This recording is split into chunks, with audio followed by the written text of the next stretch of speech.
लोग भले कहते हैं कि खाली हाथ आए थे, ठीक है खाली हाथ आए थे, लेकिन खाली हाथ जाना नहीं है। इस देश का ऋण चुका के जाना है।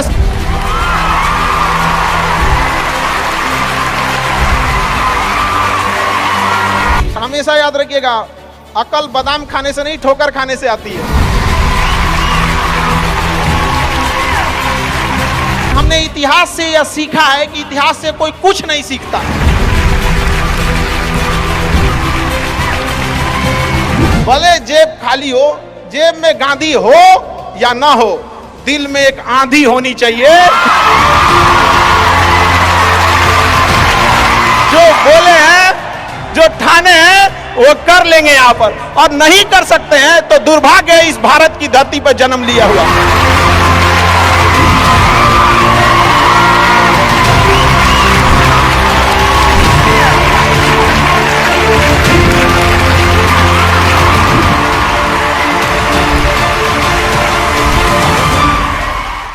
भारत में एंटरप्रेन्योर इतने बड़े संख्या में आ रहे हैं और काफी खुशी हुई इस चीज को देखकर कि भारत चेंजिंग की ओर जा रहा है अब अपने ओर। हमेशा सीखने की प्रवृत्ति रखिएगा। और आज के टाइम पे बाप रे, एक बहुत बड़ी समस्या ना कि दूसरे से प्रति जलन जरतुआही। जरतुआही समझते हैं हम लोग, बिहार का ठेठ भाषा है। पता नहीं आप लोग समझते हैं कि नहीं। मतलब कौन कितना खुश है, मतलब उसका पड़ोसी जितना दुखी है वो उतना खुश है। ये सब चीजों से थोड़ा आज के समय में अपने आप को थोड़ा बचा के रखने की कोशिश कीजिएगा लोग, क्योंकि किसी के जलन वगैरह से नहीं होता। अक्सर देखिएगा ना, चूंकि ये एंटरप्रेन्योर है, बिजनेस का चीज है, तो एक छोटा सा देखिएगा ना, गांव में किसी के पास समोसा का दुकान चल जाता है तो उसके बगल में एक और समोसे खोल देता है। अरे आप बहुत सारी चीजें हो सकती हैं। आप डिसीजन आप कभी भी किसी और के मर्जी से इन्फ्लुएंस होके लीजिएगा, वो कभी डिसीजन सही नहीं होगा। डिसीजन आपका अपना होना चाहिए, आप क्या कर सकते हैं। और ये जिस दिन आप पहचान गए, उस दिन समझिए आधा काम आप अपने से कर दिए यहाँ पर। और वो सबके अंदर कुछ ना कुछ है, ऐसा नहीं है कि ऊपर वाला आपको खाली हाथ भेजा, सबके अंदर कुछ ना कुछ है। और ये लोग भले कहते हैं कि खाली हाथ आए थे, ठीक है खाली हाथ आए थे, लेकिन खाली हाथ जाना नहीं है। इस देश का ऋण चुका के जाना है, समाज को कुछ दे के जाना है, एक अच्छे सिद्धांत, अच्छे कर्म को दे के जाना है। क्या कोई कह सकता है कि अब्दुल कलाम खाली हाथ गए थे? नहीं खाली हाथ गए थे। विवेकानंद खाली हाथ गए थे? अंबेडकर साहब खाली हाथ गए? नहीं गए। तो इस देश में हम खाली हाथ जरूर आए थे, लेकिन इस देश का कर्ज उतारना है, खाली हाथ लौटना नहीं है। कुछ ऐसे सिद्धांत अपने साथ है, कुछ अपने पीछे कुछ यादें छोड़ के जाना है, जिससे कि दुनिया याद कर सके हम लोग को। और हमेशा चीजों में ना अपनी ईमानदारी करिएगा। आप कितना ईमानदारी से काम करते हैं, कितना लगन से काम करते हैं, सफलता इसी चीज पे डिपेंड करती है। बाकी ऐसे चीजें कि भाई ये करना चाहिए, बस आप कितना समय दिए हैं किसी चीज को, कितनी ईमानदारी से किए हैं, ये मायने रखता है आपको। आप किसी चीज को समय नहीं दीजिएगा, कभी सफल नहीं हो सकते हैं। और एंटरप्रेन्योर और बिजनेस, इस सब की चीज़ों में एक चीज़ बहुत बड़ी डिलेमा होती है ना, कि सोचते बड़ी ज़्यादा हैं लोग, प्लानिंग बहुत करते हैं। 6 महीना से उसका प्लानिंग चल रहा है। अरे भाई 6 महीना में कमवा शुरू किए रहते तो कुछ एक्सपीरियंस हो गया रहता, कुछ ठोकरें लगी होती। शुरू कर दो, चाहे जैसे करना है। यहाँ पर ऐसा थोड़ी हो सकता है कि एकदम फिनिश होकर काम करे। हर चीज, जमीन से कभी पेड़ नहीं निकल सकता, पौधा ही निकलेगा। आज सीखिए, क्योंकि अगर कल कोई शुरू करता है आपके बाद, तो आपके पास उससे एक दिन का एक्स्ट्रा एक्सपीरियंस रहेगा। और हमेशा याद रखिएगा, अकल बादाम खाने से नहीं ठोकर खाने से आती है। जितना ज्यादा आप ठोकर खाएंगे, उतने ज्यादा अकल आने वाली है। दुनिया का कोई इंसान जो सफल है कह दे कि हमको ठोकर नहीं लगा है, या कोई कह दे कि हम एक ही बार में यहाँ आए हैं, कभी नहीं आ सकते हैं। यहाँ पर स्टार्टिंग कीजिए, यहाँ पे ज्यादा प्लानिंग व्लानिंग के चक्कर में नहीं। कितना अच्छा आप प्लानिंग करके आइएगा ना कुछ चीजें गड़बड़ होंगी, क्योंकि किताबी नॉलेज, ये मोटिवेशन, ये सब चीजें, ये एक अलग चीज है। धरातल पे उतर के जाइएगा ना तो अलग चीज है यहाँ पर, और कभी बिहार में आके दिखेगा तो एकदम में अलग मिलेगा। तो कितना ठोकर लगा है ये बहुत मायने रखता है, क्योंकि ठोकर नहीं लगेगा ना, जिस पत्थर पे चोट नहीं पड़ती वो कभी मूर्त नहीं बनता है। तो इसलिए जितना आपको चोट लग रहा है तो ये आपके लिए अच्छी बात है, क्योंकि बड़े बड़े लोगों की जिंदगी में मुसीबत आती है, वो मुसीबत ही आती है बड़े जिन लोगों के लिए, क्योंकि फिल्म में जो सबसे टफ रोल होता है ना, वो बढ़िया हीरो के कंधे पे दिया जाता है। तो ये पृथ्वी पे भी ना ऊपर वाले को पता है कि ये बढ़िया हीरो है, इसको थोड़ा सा हम रोल देते हैं बढ़िया। तो बड़ी जिम्मेदारी देने से पहले ऊपर वाला भी ना आपको टेस्ट करता है, टेस्ट करके ही देखेगा कि नहीं करेगा। हम लोग छोटा सा कोई सामान खरीदते हैं तो उसको ठोक बजा के चेक करते हैं कि सह लेगा कि नहीं सह लेगा। एक छोटा सा बर्तन कोई खरीदने जाता है तो पटक के दिखाता है, देखिए मजबूत है। तो ऊपर वाला भी जब आपको बहुत बड़ा जिम्मेदारी देने वाला होता है ना, तो पहले सोचता है कि इसका थोड़ा सा टेस्ट कर ले। बहुत लोग टेस्टे में भाग जाते हैं, ए भगवान हमरा काहे लिए तुम मुसीबत लाया। यार जब ऊपर वाला तुमको खुशी दिया था तो थैंक यू कहना भूल गए थे, और जब मुसीबत दिया चेक करने के लिए तो परेशान हो गए। यहाँ पर इस चीज़ों से घबराना नहीं चाहिए किसी को। जिसके जिसके जीवन में कठिनाई आ रही है, आप समझिए कि आप एक सही रास्ते पे जा रहे हैं, क्योंकि वही रास्ता सफलता का है। और अगर आपके जीवन में कठिनाई नहीं आ रही है, आप गलत रास्ते पे हैं, क्योंकि सफलता का रास्ता बहुत कठिन होता है। और अभी डिजिटल इंडिया है, सबके हाथ में मोबाइल हो गया है। एक चीज अगर आप बहुत आगे बढ़ेंगे ना, तो एक प्रॉब्लम फेस करेंगे। बिना मतलब लोग आपके ऊपर उंगलियां उठाने लगेंगे, बिना मतलब, जिनको कोई मतलब नहीं। आप देखिएगा तो मतलब अजीब लगेगा। इस सब चीज़ों से कभी मत घबराइएगा। ये कॉस्ट होगी, आपको चुकानी पड़ेगी जब आप बहुत आगे जाएंगे। तो आप लोग बहुत आगे जाएंगे तो पहले से माइंड में कब करके रखिएगा, कुछ लोग होंगे जो बिना मतलब आपसे सवाल पूछेंगे। इन लोग को कभी इंटरटेन मत कीजिएगा, क्योंकि अब भाषा थोड़ी हार्ड हो जाएगी, लेकिन एक हार्ड हो जाएगा तो हो जाएगा। बस भाषा, भाव को समझिएगा, भाषा का नहीं। कि कुत्तों की रेस में दौड़ने से घाटा यह है कि जीतने के बाद भी कुत्ता ही कहलाएगा आदमी। एक बार एक रेस में ना कुछ कुत्तों को दौड़ाया गया, बीच में शेर बांधा गया कि कौन तेज दौड़ता है। शेर दौड़ा ही नहीं, कहा कि जीत के भी क्या फायदा, जीतने के बाद वो कुत्ता कहलाएगा। समझ में आया? तो जब आप आगे बढ़ेंगे ना, तो ये कॉस्ट है, समझिएगा इस चीज को।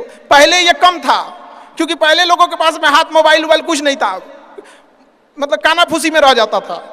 लेकिन अब ये बहुत बड़े पैमाने पे हो गया। तो ये सब चीज़ों से बचिएगा, और ये आएगा आपके साथ में लाइफ में ये चीज़ें। जैसे हम आपको छोटा सा मतलब व्यवहारिक चीज पे बताते हैं। जब बहुत आगे जाएंगे ना, तो कुछ कहेंगे अरे इसका प्रोडक्ट खराब है, इसका ये चीज, मतलब कुछ ना कुछ बोलेंगे। उसको बस ऐसे समझिएगा कि जब आप बढ़ते हैं तो आपके चेहरे पे कभी कभी कुछ दाने निकल जाते हैं, उसको छेड़ा नहीं जाता है। 10 दिन 15 दिन बाद वो खत्म हो जाता है, फिर दिखता तो है तो आपका चेहरा ही दिखता है। और ज्यादा खखोरेंगे ना तो उधर के बर्बाद कर देगा आपको। हम निकला है छोड़ दीजिएगा उसको। एक समय आएगा जब आप ही जाने जाएंगे। यहाँ लोग किस चीज पे नहीं उंगलियां उठा देते हैं, भगवान को उंगलियां उठा दिए लोग। अग्नि परीक्षा भगवान को देना पड़ा, हम लोग की क्या औकात है जी यहाँ पर। इसलिए भैया इस सब चक्कर में नहीं पड़िएगा आप। जो है वो एकदम परफेक्ट है, चाहे जैसे भी। गलतियां सबसे होंगी, जो गलती करिएगा उसको एक्सेप्ट कर लीजिएगा। हाँ हमारे पास ऐसे गलती हो गई, नेक्स्ट टाइम से हम सुधारेंगे, बट कोशिश कीजिएगा गलतियां ना हो। लेकिन सबके जवाब देने की कोशिश मत कीजिएगा। आप इंसान है, कोई डिटर्जेंट नहीं है कि सफाई करते चलते हैं आप।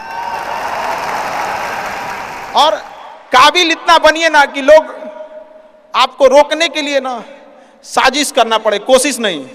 उस लेवल पे जाइए। आपको यार ये कैसे आगे निकल गए यहाँ पर।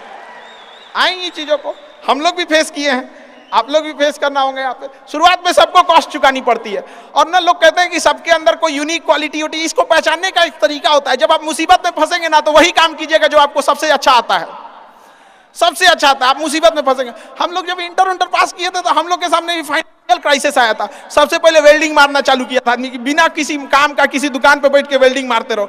अरे सही भी मारते थे तो 4 गो चीज सुना देता था। यार ऐसे नहीं, ऐसे होता है, क्या बात करते हैं। बढ़िया मारते थे और वही सुन लेता था आदमी यहाँ पे। फिर धीरे धीरे किसी को पढ़ाना धीरे धीरे चालू किया आदमी। कुछ दोस्तों ने कहा कि भाई तुम पढ़ाओ, ठीक पढ़ाता है, तो आदमी उधर चला गया। तो आपको भी पता है कि आप किस चीज में अच्छे हैं, तो धीरे धीरे अपने आप के अंदर वो पहचानिए, उसको सुधारने की कोशिश कीजिए और इधर उधर ज्यादा ध्यान नहीं दीजिए। मुसीबत आए तो अपने आप को एक बार थपथपाइएगा कि हाँ आप उस एलीट क्लास में हैं जिसके सामने मुसीबत आई है। और एक समय आएगा कि जब आप इस मुसीबत को पार कर जाएंगे, और एक समय आएगा कि जब यहाँ आके आप अभी अपनी संघर्ष की कहानी बताएंगे कि हम भी ऐसा थे। और हम आप सबसे यही उम्मीद करते हैं कि भगवान से भी हाथ जोड़ के यही दुआ मांगते हैं कि जितने लोग हैं देश के, सबको एक दिन अपनी कहानी सुनानी पड़े, क्योंकि यह देश वीरों की धरती है, वीरांगनाओं की धरती है। यहाँ पर हर बच्चा यहाँ का फौलाद है अपने आप में यहाँ पर।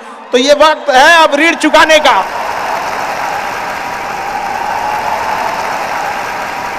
अब इस सदी में हमें अपना नहीं, अब इस देश का भी एक ऋण चुकाना होगा कि शायद पिछले जन्म में बहुत सौभाग्य, बहुत अच्छा काम किए होंगे तो हिंदुस्तान में जन्म लिए, वरना अगर जन्म के समय थोड़ा बहुत बॉर्डर क्रॉस करते ना, उधरिया हो जाते ना, अरे बाप रे बाप, अरे क्या दुर्दशा होता जिसका कोई हद नहीं यहाँ पे। थोड़ा सा बस उधर घसक जाते तो। लेकिन ये हम लोग का सौभाग्य। एक चीज हम लोगों ने गलती किया के बाद, हमने महिलाओं के पावर को ना अंडर एस्टिमेट कर दिया। हम लोग 1947 से जो पुरुष समाज है ये सोच रहा है कि देश को आगे ले जाने के लिए, अभी तक सोचिए रहा है। ये हम लोगों से गलतियां हुई हैं। और लड़कियों को हमने जो साथ छोड़ दिया महिलाओं का ना, बस यकीन मानिए जिस दिन भारत देश की महिलाएं पुरुषों के साथ कदम से कदम मिला ली, 10 साल में देश की सूरत बदल जाएगी, दुनिया देखते रह जाएगी। यहाँ पर हम इस चीज को ज्यादा समझ सकते हैं क्योंकि हमारी खुद की बहन नहीं, अपनी बहन नहीं, लेकिन अभी भी हम अपना घर देखते हैं ना तो लगता है कि बहुत बड़ी कमी है। और अगर बहन रहती तो चीजों को अच्छे से समेट के रख सकती थी। अब तो इसलिए हम देखेंगे हमको इंडिया में सबसे ज्यादा राखी बांधी जाती है, पूरे हिंदुस्तान में सबसे ज्यादा राखी बांधी जाती है। नहीं था तो हमारे यहाँ माझी जी थे ना, वो कहे कि भगवान के भरोसे मत बैठो, क्या पता भगवान तोरे भरोसे बैठा लो। तो बहन नहीं थी तो क्या दिक्कत है, दुनिया में सबसे ज्यादा राखी बांधी गई। अब मतलब अभी सोचते हैं कि अगली बार, अभी इस बार 7,500 राखी बांधी गई थी, 7,500। हर साल रक्षाबंधन के बाद, पहले ही रक्षाबंधन से पहले हमको एक डॉक्टर अपॉइंट करके रखना पड़ता है कि सर मेरा ना ब्लड रुक जाएगा, इतना राखी बांधी जाती है। तो आप एकदम ना स्टैंड बाई पे रेडी रहिएगा वहां पे। इतना राखी बांधने के बाद एक आदमी आता है मेरा हाथ उठाने वाला, वो हाथ लेके चलता है, हम ऐसे चलते रहते हैं। तो खुश नसीब हैं वो लोग जिनके घर में बहनें हैं, जिनकी बेटियां हैं। आप उसकी कदर नहीं कर सकते हैं तो यकीन मानिए इसका बदला भगवान जरूर लेता है। आजकल लोग देखते हैं कि लोग बहू की कदर नहीं करते। अरे वो आपकी बेटी है, चेहरा बदल के वापस भगवान ने भेजा है आपको, नहीं कर सकते कदर ना, तो आपने भगवान की उस नेमत को ठुकरा दिया है। अब फिर घरे में मुसीबत आएगा तो कहेंगे कि पता नहीं क्या हो गया। चाहे चांद पे पहुंच जाइए, चाहे जितना भी आगे चल जाइए, अपनी सभ्यता संस्कृति को मत भूलिएगा वरना मिट जाइएगा आप यहां से। यूनान मिस्र रूमा सब लुट गए जहां से, लेकिन मगर है बाकी नामो निशा हमारा। कुछ बात है कि हस्ती मिटती नहीं हमारी, सदियों रहा है दुश्मन दौरे जहां हमारा। भारत को मिटाने की कोशिश की गई, मिटा कभी नहीं। इसलिए याद रखिएगा अपनी संस्कृति को नहीं भूलना है। और हमसे गौरवपूर्ण संस्कृति पूरे भारत, पूरे विश्व में किसकी है यहाँ पर। तो ये चीजों को थोड़ा सा आप लोग को ध्यान में रखना है और आपस में मिलजुल के एक देश वाली भावना लेके चलना है कि हम सबको मिलकर अब देश को अपना उस पुराना जो गौरव मिला था उसको वापस लौटाना है। और आप लोग आगे बढ़ेंगे, युवाओं में है, आप जिधर युवा चलते हैं उधर ही सब कुछ चल देता है। यहाँ पर तलवारों के साए पर इतिहास हमारा बनता है, जिस ओर जवानी चलती है उस ओर जमाना चलता है। आप युवा लोग हैं, आपको किसी कौन रोक सकता है यहाँ पे। मैं दरिया हूं, अपना हुनर जानता हूं, जिधर से भी गुजरूंगा अपना रास्ता बना लूंगा। तो युवाओं में यही तो एक है, भले जेब खाली हो, जेब में गांधी हो या ना हो, दिल में एक आंधी होनी चाहिए कि जो बोले हैं, जो ठाने हैं वो कर लेंगे यहाँ पर। और नहीं कर सकते हैं तो दुर्भाग्य है इस भारत की धरती पर जन्म लिया हुआ, ये व्यर्थ हो जाएगा यहाँ पर। तो एक कहानी लिखना है जो आगे जाके सबको सुनाना है। और हर उस घर में 2 किलो अलग से मिठाई जाएगी जिस घर से आवाज आई थी कि इससे नहीं हो सकता है, अलग से एकदम ले भैया ये तेरे लिए स्पेशल है। यहाँ पर एकदम तारीफ करने वालों की कमी हो जाए, जलने वालों की कमी नहीं होना चाहिए। एकदम मिसाल बनिए। आप सब लोग को, हमारा आप सब लोग को ढेर सारा शुभकामनाएं, दुआएं। आपके ठोकरें आएंगी, लगेंगी ठोकरें, उसी को ठोकर लगती है ना जो चलता है, जो सुतल है बेड पे, ओकरा कौन ची का ठोकर लगने वाला है। और ठोकर नहीं लगेगी तो नहीं आगे बढ़ सकते हैं। कामचोरों से तो इंडिया परेशान है, जो कुछ नहीं करता वो भी संडे को आराम करता है। अरे तोरे लिए कोची का संडे यार, काम बस ईमानदारी से कीजिए। हम लॉकडाउन का एक छोटा सा एग्जांपल देते हैं। हमारे यहाँ एक लेबर था, जो नहीं काम करते हैं लेबर लोग, उनकी बहुत दुर्दशा हो गई लॉकडाउन में। रियल में एक्चुअली उनके साथ प्रॉब्लम क्या है ना, they don't have backup money. वो डेली कमाने वाले हैं, डेली खाने वाले हैं। उनका अगर 10 दिन का दिहाड़ी बंद हो गया ना तो उनके लिए बहुत दिक्कत आ जाती है। और लॉकडाउन में बेचारों के साथ क्या हो गया, आप इतनी पॉपुलेशन है, गवर्नमेंट भी कितना को देख सकती है, एक लिमिटेशन है वहां पर, तो उसके साथ बहुत दिक्कत आ गया। तो हमसे बेचारे, हम भी लॉकडाउन में खाली बैठे थे, तो हमसे बोले कि देखिए एक तो काम नहीं मिलता है तो हम लोग को महीना में 20 दिन मिलेगा, 22 दिन मिलेगा, हम लोग के पास बैकअप नहीं होता है। तो उसको हमने एक छोटा सा बात बोला कि भाई देखो, एक काम बस मेरा 1 महीना करके देखना, नहीं अच्छा लगे तो छोड़ देना। काम पे जाते कितने हो, तो बताया कि 8 बजे जाते हैं। अलग अलग शहर में वो काम करने वाले मजदूर जो आते हैं, मिस्त्री, उनका टाइमिंग अलग अलग हो सकता है। हमारे यहाँ 8 बजे आते हैं लोग, और फिर दोपहर में लंच करते हैं, शाम में 5 बजे चले जाते हैं। तो कहे 8 बजे के काम में आप कितने बजे जाते हो? कहा कि सर वही पहुँचते पहुँचते 7:15 हो जाता है, खैनी उनी बनाते चाय पीते 8:30 हो जाता है। हम कहे एक बात बताओ, ये आधा घंटा तुम किस में काटे? तो कहा कि जहां काम करने गए ना उनके में से। हम कहे नहीं, यही इस गड़बड़ है। आप अपनी जिम्मेदारी में से आधा घंटा काट लिए थे, आप वहां 15 मिनट पहले पहुंच के देखो। तो कहे क्या बोलते हैं मास्टर, पगला गए हैं एकदम। हम भाई देख तो 1 महीना काम करके देखो, बस तुम वहां 15 मिनट पहले पहुंच के देखो। वो इंसान 15 मिनट पहले पहुंच जाता था, 5 मिनट पहले ही काम चालू कर देता था, बाकियों के आने से पहले। लंच पे जाते थे तो जब सब चले जाते थे, 1-8 मिनट लेट से लंच जाते थे, कुछ नहीं होने वाला है। 1-8 मिनट लंच के खत्म होने से पहले ही चले आते थे। बाकी लंच खत्म हो गया 10 मिनट बाद आ रहा है, वो लंच खत्म होने से 1-8 मिनट पहले ही चले आते थे। जब सारे लोग 5 बजे चले जाते थे तो 5:05 पे जाते हैं।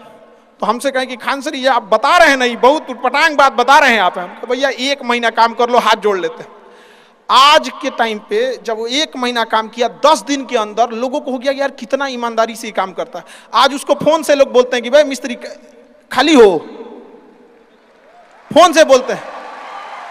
और लोग क्या कहते हैं पता है, इसको काम दे देंगे ना तो टेंशन नहीं है, टेंशन नहीं है, काम वही है। आप दुनिया में कुछ भी कीजिए, बशर्ते क्या कीजिए, ईमानदारी से। और आपके यहाँ जो काम करने आ रहा है ना, प्लीज उसका भी आप लोग, मतलब जो भी आप लोग एंटरप्रेन्योर है तो आपके अंडर में भी लोग काम करेंगे, उसका भी ध्यान रखिएगा एक परिवार की तरह। ये नहीं कि उसका भी रोक राख के सैलरी रख ले 2 महीना 3 महीने का, और उसके बाद कहेंगे कि चौपट काय हो रहे हैं। ऊपर वाले की लाठी में आवाज नहीं होता, इस चीज को हमेशा याद रखिएगा। देखिए जैसे बड़ी कंपनी, याद रखिएगा, बड़ी कंपनी कस्टमर तक डायरेक्ट नहीं पहुंचती है, बीच में एक डिस्ट्रीब्यूटर रखती है, डायरेक्ट कस्टमर को सामान नहीं बेचती है। अगर किसी बिस्किट कंपनी को, तो सोचिएगा बिस्किट डायरेक्ट नहीं देगी, बीच में क्या रखती है, डिस्ट्रीब्यूटर रखती है। उसी तरह ऊपर वाला भी ना सबको हाथ में डायरेक्ट पैसा नहीं देता है, बीच में एक डिस्ट्रीब्यूटर रखता है। हो सकता है आप एंटरप्रेन्योर वही डिस्ट्रीब्यूटर है, आपके माध्यम से गरीबों का चूल्हा जलता है, आप मत मारिएगा। आप प्लीज उन गरीबों का हक मत मारिएगा, नहीं तो बड़ी कंपनी को दिख जाता है कि ये डिस्ट्रीब्यूटर ठीक नहीं है तो उस डिस्ट्रीब्यूटर को चेंज कर देता है। अगर गरीबों का हक मारेंगे और ऊपर वाले को नजर पड़ गया कि ये डिस्ट्रीब्यूटर ठीक नहीं है तो साइड कर देगा, और फिर कहेंगे कि अब हमारा बिजनेस चौपट हो गया। अरे बाबू तुम खुद चौपट किया आपने।